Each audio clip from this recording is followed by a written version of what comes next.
ये आपकी दौलत की सखावत। मगर तुम्हें पता है, जानते हो, जब आपके विसाल का वक्त आया ना, हजरत खदीजतुल कुबरा के, लोगों मरना है, मुझे भी मरना है, आपको भी मरना है। ये नहीं पता है किसे कफन नसीब हो, किसे कफन भी नसीब ना हो, कोई नहीं जानता है। कितने जनाजे तो ऐसे होते पहचाने नहीं जाते, कितने ऐसे होते कि जो इधर के होते हैं उधर चले जाते हैं। भाई अल्लाह से डरा करो यार, डरा करो, कसम खुदा की कुछ काम नहीं आएगा, बस हुजूर की मोहब्बत काम आएगी। जो भी किया करो ना, आका को दिखाने के लिए किया करो, दुनिया को दिखाने के लिए नहीं। यही खदीजतुल कुबरा है। विसाल का वक्त आया ना, हुजूर बाहर सहन में, अल्लाह अकबर, बेटियां पास में। हजरत खदीजतुल कुबरा के जुमले सुनना। आपने आवाज दी, या फातिमा, सबसे छोटी बेटी को आवाज दी। तुम भी जानते हो ना, हर औलाद वाला जानता है, अगर बाप के इंतकाल का वक्त आ जाए तो वो अपने बेटों से बुला के कहता है, मेरे छोटे बेटों का ख्याल रखना, विरासत तकसीम करो ना तो छोटे बेटे को थोड़ी ज्यादा दे देना, ये छोटा है तुम में। अगर कोई माँ इंतकाल करने लगे तब भी सबसे छोटे बच्चे को बुलाती है, और उस वक्त सबसे छोटी हजरत फातिमा थी। कहती है, या फातिमा, कहते हैं लब्बैक या उम्मी, ये मेरी माँ, मैं हाजिर हूं, आई करीब। हजरत खदीजतुल कुबरा ने यूं बाजू फैलाए, बेटी को सीने से लगाया, कहने लगी, फातिमा जी अम्मी, बेटी मैं दुनिया से जा रही हूं, तू छोटी है ना, जी अम्मी, कब मेरे बाद अपने वालिद को परेशान ना करना, उन्हें तबलीग का बड़ा काम रहता है, मेरे बाद उन्हें सताना नहीं, उन्हें तबलीग का बड़ा काम रहता है। हजरत फातिमा ज़हरा की फिरासत देखें, कहती माँ फिक्र न करें, मैं कभी बाप को तंग नहीं करूंगी। तब हजरत खदीजतुल कुबरा ने अगली बात कही, बेटी मेरे बाद कभी मेरी कमी महसूस मत होने देना। क्या माँ है और कैसी बेटी है। सैयद कहलाना बड़ा आसान है, होना बड़ा मुश्किल है, बहुत मुश्किल है।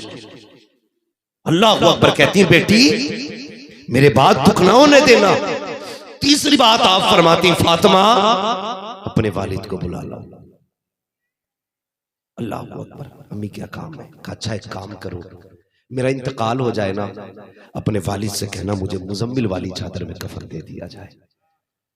मुझे बताओ ऐसा नसीब किसका होगा जिसने 25 साल मुस्तफा के दामन में गुजारे और पूरी जिंदगी हुजूर पे निछावर कर दी, जिसे पहली वही का इल्म हुआ वो खदीजतुल कुबरा है। औरतों में जो सबसे पहले ईमान लाई वो खदीजतुल कुबरा है। जिसने जिंदगी निछावर कर दी मुस्तफा पर वो खदीजतुल कुबरा है। जिनकी बेटी फातिमा है वो खदीजतुल कुबरा है। जिनकी बेटी की बेटी सैयदा ज़ैनब है वो खदीजतुल कुबरा है। जिनके नवासे हसनैन करीमैन है वो खदीजतुल कुबरा है। जिनके दामाद मौला अली है वो खदीजतुल कुबरा है।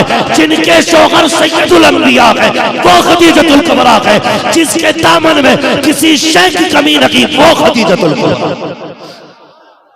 कोई कमी है कोई कमी नहीं, कोई कमी नहीं। लेकिन फिर भी सुने गौर से, कहती बेटी इंतकाल हो जाए तो मुजम्मिल वाली चादर में कफन दिया जाए। सैयदा फातिमा ज़हरा ने जब इतनी बात सुनी कि बेटी की तड़प गई, कहती अम्मी इतनी जल्दी जाने की बात ना करे, मैं बहुत छोटी हूँ, आपके बगैर मुझे नींद नहीं आती है। माँ तेरे बगैर सीने से कौन लगाएगा, ए माँ कौन बेटी कह के आवाज देगा। अल्लाह अकबर। माँ तो माँ हुआ करती है। शहजादी देर न कर, वक्त कम है, अपने वालिद के पास चली जाओ, उनसे मुजम्मिल वाली चादर ले आओ। तुझे क्या लगता है यूं ही कुरान हम तक आ गया है? कितनी मशक्कतें कुरान के लिए उठाई गई है, तब जाकर के कुरान हम तक पहुंचा है। आज न कुरान का एहतराम है, न हाफिज कुरान का एहतराम है, न आलिम दीन का एहतराम है, न इमामों का एहतराम है। जिसके जी में आता है भौंक दिया करता है। खुदा का वास्ता ज़बान को लगाम दिया करो, इसे बेहिसाब न चलाया करो, इसे कब्जे में रखा करो। हजरत सैयदा फातिमा ज़हरा उठी है, शहन में मुस्तफा है, आंख में आंसू बेटी के देखे, नबी ने बेटी को सीने से लगाया, फातिमा खैर तो है, अब्बा जी माँ ने एक बात कही है, कहते हुए कलेजा मुंह को आ रहा है, हिम्मत नहीं हो रही है। ए बाबा कैसे कहूँ, मेरी नबी ने कहा था बेटी बता तो सकी बात क्या है। तब सैयदा फातिमा ज़हरा ने कहा था बाबा अम्मी कह रही है इंतकाल हो जाए तो मुझे मुजम्मिल वाली चादर में कफन दे दिया जाए। अल्लाह अकबर, आका फरमाते हैं ए फातिमा जाओ तो सही, अपनी अम्मी से पता करो ये चादर किस लिए मांग रही है। हजरत फातिमा आके कहती है अम्मी बता तो सही चादर की क्या जरूरत है। जब हजरत खदीजतुल कुबरा ने कहा था फातिमा मुझे डर लग रहा है, अगर मैं कब्र में गई रब पूछेगा क्या लाई है तो क्या जवाब दूंगी, और मुझे बता तो सकी 5 बोरी दे के फट जाता है, 100 बोरी दे करके ऐलान कराता है ये वो खदीजतुल कुबरा है जिसका काउंटल सोना दीन पे लगाया गया है, जिसकी जिंदगी दीन के लिए कुर्बान हो गई। लेकिन कहती है बेटी डर लग रहा है, अगर कयामत में खुदा ने पूछा ए खदीजा क्या लेके आई है तो मैं क्या जवाब दूंगी। ए बेटी जिंदगी दीन के लिए गुजारी है, सारी दौलत दीन को दे दी, पूरी कायनात दीन पे लौटा दी, लेकिन वो बड़ा बेनियाज है, अगर उसने सारी कमाई मुंह पे मार दी तो फिर क्या बचेगा मेरे पास। मैं इसलिए चाहती हूँ कि मुझे दौलत पे नाज रखी है, कुर्बानियों पे नाज रखी है, मेरी ख्वाहिश तो ये है हुजूर की चादर में कफन मिल जाए और रब पूछे क्या लेके आई है तो चादर दिखा के कहूंगी मालिक बख्श दे तेरे महबूब की नूरानी चादर लेके आई है। नारे तकबीर, नारे रिसालत, मसलके आला हजरत उर्से हुजूर सईद मिल्लत मुफ्ती हम्माद साहब मुरादाबादी। नारे तकबीर, वाह वाह वाह, सुभान अल्लाह। क्यों इतराते हैं हम 500 रुपए दे के, 1000 रुपए दे के। अल्लाह अकबर। अब कुर्बान जाओ अपने महबूब पर। आए हुजूर, फरमाया खदीजा तूने सिर्फ चादर मांगी है, अगर मुझसे मेरी खाल भी मांगती तो मैं उतार के दे देता। ये अखलाक मेरे हुजूर की, ये जिंदगी है। आज कह सकते हो अपनी बीवी से कि खाल भी मांग उतार के दे दूंगा, कह सकता है कोई? नहीं नहीं, वो तो पैर की जूती है हमारी, जैसा चाहेंगे वैसे घुमाएंगे, जैसे चाहेंगे वैसे रखेंगे। नहीं, उसका भी हक है, उसका भी हक है। आए दिन तलाक है, आए दिन झगड़े हो रहे हैं। बाद में कह रहा मुफ्ती साहब कोई रास्ता है? क्या हुआ कि तीनों दे डाली, लौट आएगी? भाई जब 3 तलाक दे दी तो फिर पूछ रहा भाई, वो तेरी शरीक हयात है, वो तेरे रंजो गम के साथी है। खाल तो बड़ी बात है, तू घर में घुस के एक बार ये भी नहीं पूछता कि तूने खाना खाया कि नहीं। तू यारों के साथ चौराहों पे पेट भर के समोसे चटनी पकौड़ियां खाता रहा, वो तेरे इंतजार में भूखी रही। तू आएगा तो खाएगी, तू आएगा तब वो उसके हलक के अंदर कुछ खाना जाएगा। लेकिन तू बाबले बैल की तरह घर में घुसा, और जब घर में घुसा तो तेरे चेहरे पे हिंदुस्तान का नक्शा बन चुका था, और अंदर जाके बैठा, तूने नाक तक पेट भर के खाया, बर्तन फेंक के निकल गया। वो खड़ी देखती रह गई। तूने एक बार ये भी ना कहा तूने खाया कि नहीं खाया। जो सुबह से तेरे लिए भूखी थी, एक बार उससे ये तो पूछ लेता तू कि तूने खाना खाया है कि नहीं खाया। जो सुबह से तेरा इंतजार कर रही थी, तूने उससे एक बार तक नहीं पूछा। पूछ लेता तेरी इज्जत चली जाती। और तू ये समझता है बीवी से खाने को पूछने में जिल्लत हुआ करती है। मुस्तफा की तारीख उठा करके देख, मेरे नबी तबलीग करके तशरीफ लाए, खदीजतुल कुबरा रास्ते में खड़ी है, यानी घर के अंदर हुजूर की राह तक रखी है। जैसे आका तशरीफ लाए हैं, चेहरे पे गर्द थी, हुजूर का हाथ पकड़ा। खदीजतुल कुबरा के जुमले ये थे, आप कहती महबूब लगता है तुझे आज भी कौम ने सताया है, तुझे पत्थरों से मारा है। अल्लाह अकबर, अंदर लाई है, हाथ पैर धुले मुस्तफा ने, बैठे सरकार चारपाई पे। हजरत खदीजतुल कुबरा हाथ में खजूर का प्याला लाई है, दूसरे हाथ में दूध का प्याला है। आका करीम के मुंह में एक हाथ से खजूर देती है, जब आका खजूर मुंह में लेते हैं फिर दूध का प्याला उठाती है, सरकार को पिला रखी है, खजूर खिलाती रखी, दूध पिलाती रखी, कुछ खजूरें बाकी रह गई। मेरे नबी ने हाथ पकड़ा खदीजतुल कुबरा का और फेर दिया खदीजतुल कुबरा के मुंह की तरफ, और तारीख साथ जुमला कहा था, कहते खदीजा मैंने तो बहुत खा लिया है, पता तूने भी कुछ खाया है कि नहीं, अब तू भी कुछ खा ले। इतना रोना सुनना था। हजरत खदीजा की आंख में आंसू आ गए, रो के कहती है या रसूल अल्लाह, हमारी भूख की वजह से अगर हमें तकलीफ हो गई या हमें नुकसान हुआ तो सिर्फ हमारा नुकसान होगा, अगर भूख की वजह से आपको कुछ हुआ तो सिर्फ खदीजा का नुकसान नहीं होगा बल्कि सारी कायनात का नुकसान हो जाएगा। या रसूल अल्लाह, अगर मेरे जैसी कोई खातून मर भी गई तो बहुत आ सकती है, लेकिन आपके जैसा ना आपसे पहले आया है ना आपके बाद दुनिया में तशरीफ ला सकता। अल्लाहू अकबर। ये अखलाक मेरे हुजूर के। हाँ, अगर बीवी का भी दिल दुखाया पीर कुछ नहीं देगा। देगा हुजूर? नहीं देगा। हुकूकुल इबाद अपनी जगह, हुकूकुल इबाद का खास ख्याल रखा करो। घरों के झगड़े खत्म करो, घरों को जन्नत बनाओ। मेरे हुजूर ने क्या कहा? खदीजा तुमने चादर मांगी है, अगर खाल मांग लेती तो उतार के दे देता, खाल मांग लेती तो उतार के दे देता। हाँ भाई, बेहतर करो, हालात बदलो अपने आप को, घरों में जन्नत का माहौल बनाओ। अल्लाह अकबर। विसाल हो गया हजरत खदीजा का, दफन हो गया। सुने दीन कैसे फैलाए, और इसको सिर्फ यहां नहीं, यहां भी लिख के लेके जाना, यहां भी लिख के लेके जाना। सिर्फ आम नहीं, मुजाबिरों को बात पता चलनी चाहिए। जिसकी उम्मत के टुकड़ों पे पल रहे हो तुम क्या दोगे किसी को? तुम तो खुद इस इंतजार में हो, कोई चादर आएगी, कोई खरीदार आएगा तो घर की रोटी चलेगी। हाँ, चिड़िया ही है ना आला हजरत से।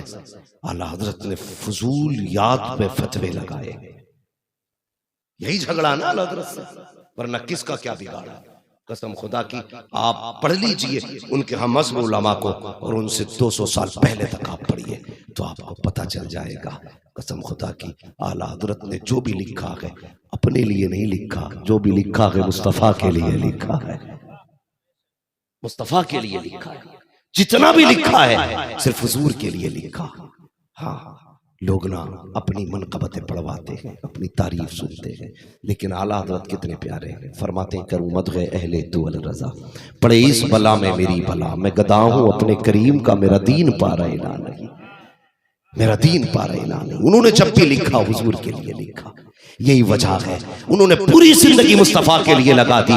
आज कौम को जो इश्क की शमा इंडिया, पाकिस्तान, बांग्लादेश के सुन्नियों के सीने में चल रही है ना, ये इमाम अहमद रजा का एहसान है, इमाम अहमद रजा का एहसान है। अल्लाह अकबर। तभी तो सुन्नी झूम के कहता डाल दी कल्ब में अज़मत मुस्तफ़ा, सैयदी आला हजरत पे लाखों सलाम। मैं ये नहीं मैं बात नहीं करना चाहता किसी और इधर उधर के टॉपिक पे, लेकिन सिर्फ इतना बताना चाहता हूं, अगर या नबी सलाम अलैक सलाम है तो मुस्तफ़ा जाने रहमत भी सलाम है। ये बिला वजह के जो तावील करने वाले मेंढक निकल के आ रहे हैं, वो बंद करो। हमें तुम्हारी खैरात की जरूरत नहीं है, हमें पलने के लिए मदीने वाले की खैरात काफी है। हम चापलूसी पे नहीं जीते, हम तो अपना उसूल जानते हैं, दुरंगी छोड़ दे एक रंग हो जा, सरासर मोम हो जा या सरासर संग हो जा।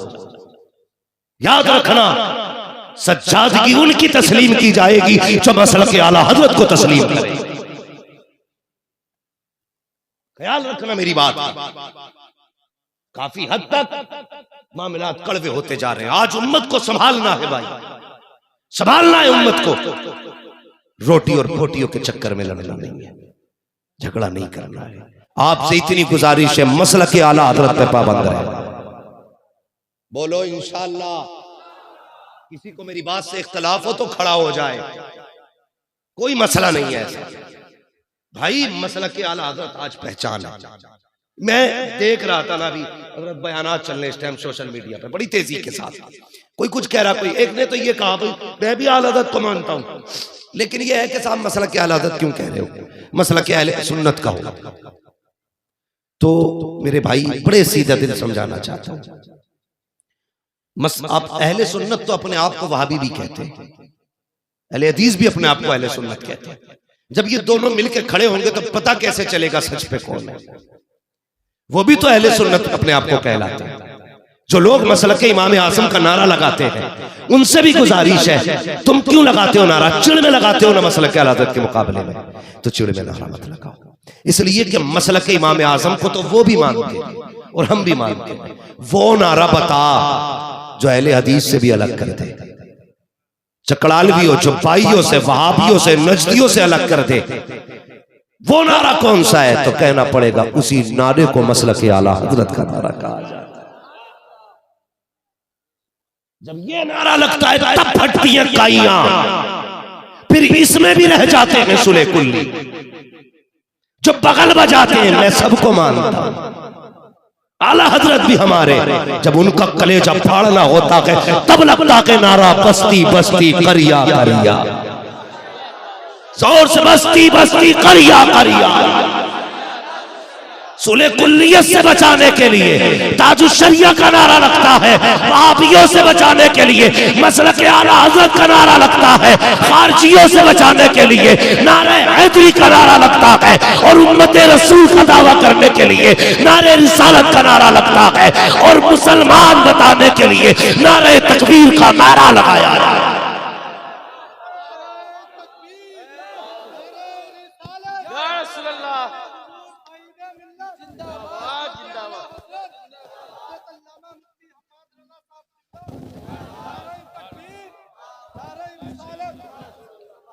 भाई क्यों ये काम कर रहे हो?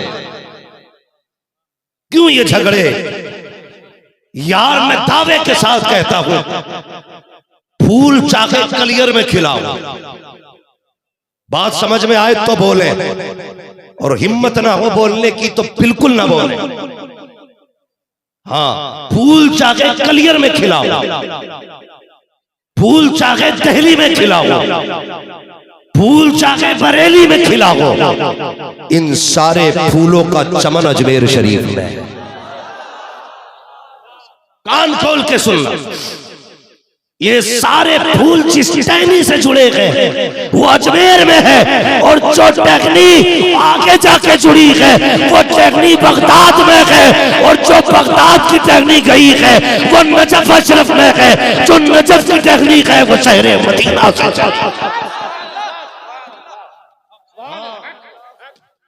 पढ़ो ना शजरा, आला हजरत का पता चल जाएगा। याद रखना, हम गरीब नवाज वाले, गरीब नवाज वाले भाई, हम आपसे सिर्फ इतनी गुजारिश कर रहे हैं, अपने ईमान की हिफाजत करनी है। दौर बड़ा नाजुक है, बड़ा नाजुक दौर है। इधर हो गए ना तब भी बर्बाद हो जाओगे, और उधर की मुखालफत कर दी तब भी बर्बाद हो जाओगे। हम अजमेर वाले गरीब नवाज को जानते हैं, सुने, अजमेर वाले गरीब नवाज को जानते हैं। बाकी दाएं बाएं कौन रहता है वो जाने, वो जाने। अगर कोई अपने आप को गरीब नवाज बन के दिखाएगा तो फिर हमें परखना भी आता है। हाँ, हमें परखना भी आता, और हमने अगर तराजू लगा दी तो मुंह छुपाना भारी पड़ जाएगा। इसलिए दीवानों को अजमेर से न रोको, दीवानों को बरेली से न रोको। यार ये जितने भी परवाने बैठे ना, हाँ, ये जो सईद मिल्लत नाम की शमा जल रही है ना, इसमें भी रोशनी मदीने की है। हाँ, मखदूम बिहार के नाम की जो शमा है उसमें भी रोशनी मदीने की है।